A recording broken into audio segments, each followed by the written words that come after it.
কাল ছিল আমার জন্মদিন। দাদা রাত্রি 12টার সময় কেক নিয়ে এসেছে। তো রাত্রি 12টার সময় কেক কাটলাম। কেক কাটার ছবি আমার কাছে আপাতত নেই, তাই দিতে পারলাম না।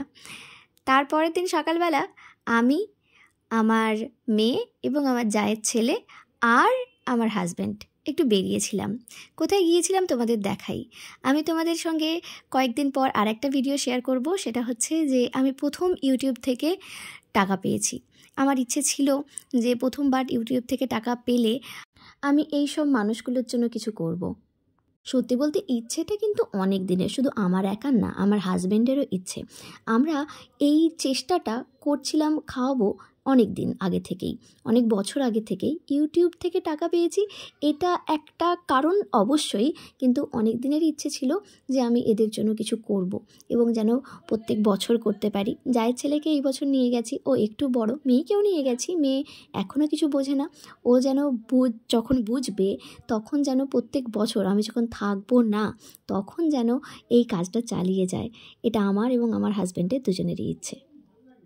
গুড্ডুর ইচ্ছে হলো মোমো খাওয়ার, তাই ওকে নিয়ে মোমো খেতে যাব ঠিক করলাম। মোমো খেতে গিয়ে মেয়েকে টেবিলে বসিয়ে দিয়েছি।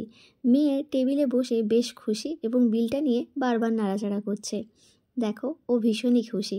আমরা চলে গিয়েছিলাম ওয়াও মোমোতে। এখানে মেয়েকে বসিয়ে দিয়েছি টেবিলের ওপর। মেয়ে তো টেবিলের ওপর বসে বেশ খুশি। তো আমরা একটা কম্বো প্যাক নিয়েছিলাম, সঙ্গে গুড্ডুর একটা পছন্দের মোমো ছিল, সেটা নিয়েছিলাম। গুড্ডু এখানে দেখার চেষ্টা করছে কোনটাতে চিজ দেওয়া নেই। ওরা মেয়োনিজটা দিয়েই দিয়েছিল, একটাতে চিজ দেওয়া নেই। ওকে বললাম চিজ ছাড়াটাই তুই খা। তারপর ও একটা শরবত নিয়েছিল। বাড়ি ফিরে সন্ধেবেলা, এটা শ্বশুর বাড়িতে কেক কাটার পর্ব। আমি যেহেতু স্কুলে পড়াই, আমার বর ওই জন্য এমন একটা কেক নিয়ে এসেছে, খুব রাগী টিচারের কেক নিয়ে এসেছে। মেয়ে একটা পালক নিয়ে রেডি কেক কাটার জন্য। এখানে দেখো, এখানে আমার জায়ের ছেলে কিন্তু ব্যস্ত যে এখানে কি চলছে সেটা দেখার জন্য, এবং ও খুব ব্যস্ত হয়ে গেছে কী কী কাজ করবে, ওকেও কিছু কাজ করতে দিতে হবে সেই জন্য। তারপর দেখো মোমবাতি সাজানো হয়ে গেছে। মোমবাতিগুলো আমিই জ্বালিয়ে নিচ্ছি, কারণ আমি খুব এক্সাইটেড ছিলাম কেক কাটবো বলে। শ্বশুরবাড়িতে প্রথমবার কেক কাটছি। প্রথমবার জন্মদিনে আমার বর আমাকে সারপ্রাইজ দিয়েছিল, শ্বশুরবাড়ি থেকে রাত্রিবেলা বাপের বাড়ি নিয়ে চলে গিয়েছিল। তার পরের বছর আমি বাপের বাড়িতেই ছিলাম, কারণ সবে সবে আমার মেয়ে হয়েছে। আমি আর এই শীতের মধ্যে শ্বশুরবাড়ি আসিনি, তো সেইবারও বাপের বাড়িতে কেক কেটেছি। এই প্রথমবার আমি শ্বশুরবাড়িতে কেক কাটছি, তাই ভীষণ এক্সাইটেড ছিলাম। তো আমি মোমবাতিগুলো জ্বালিয়ে নিয়েছি।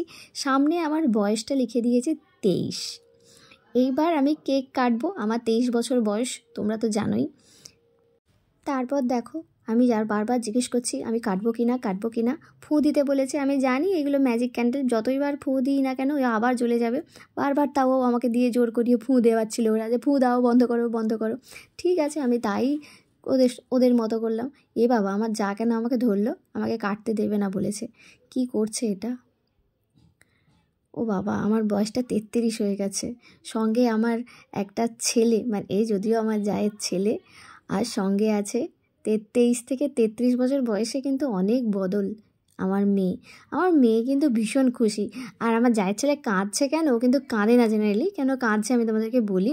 কারণ ওকে কেকটা ঘাঁটতে দিতে হবে। ও কেকটা নিজে কাটবে এবং মাখবে এবং খাবে, এটাই ওর প্ল্যান।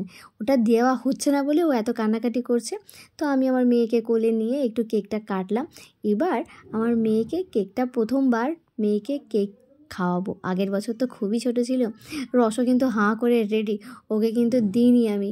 এবার প্রথমবার যেহেতু মেয়েকে দেবো, ওর তারপরে কান্নাটা শুধু দেখবে। দেখো, মেয়েকে দিলাম, মেয়ে কিন্তু একটা বড় করে হাঁ করেছে, আর ও কেঁদে যাচ্ছে কেকটা খাবে বলে। তো যাই হোক, ওকে দিইনি, মুখ থেকে সরিয়ে নিয়েছি, ওই জন্য আরও কান্নাকাটি করছে। ওই দেখো, ম্যাজিক ক্যান্ডেল বারবার জ্বলে যাচ্ছে, আর আমাকে বারবার বলছে ফু দিয়ে নেমাও, ফু দিয়ে নেমাও, আর আমি ফু দিয়ে নেমাচ্ছি।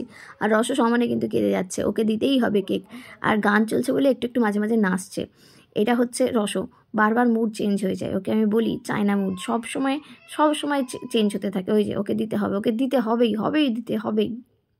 এবার কিন্তু সবাইকে কেক খাইয়ে দেওয়ার পর্ব। আমি সবাইকে একে একে খাইয়ে দিলাম, দাদাকে, আমার বরকে, মাকে, বাবাকে খাইয়েছি। তারপরে দেখো, বরকে নমস্কার করেই হাত পেতে বসেছি, কিছু দিতেই হবে। তারপর রস আমাকে একটা ছোট্ট করে হামি দিল, আর অবশেষে আমরা গিয়েছিলাম একটা কালী পুজো বাড়ি। অবশেষে জন্মদিনটা কালী পুজো দিয়ে শেষ করলাম। এই ভিডিও তোমাদের কেমন লাগলো অবশ্যই জানাও। Thank you.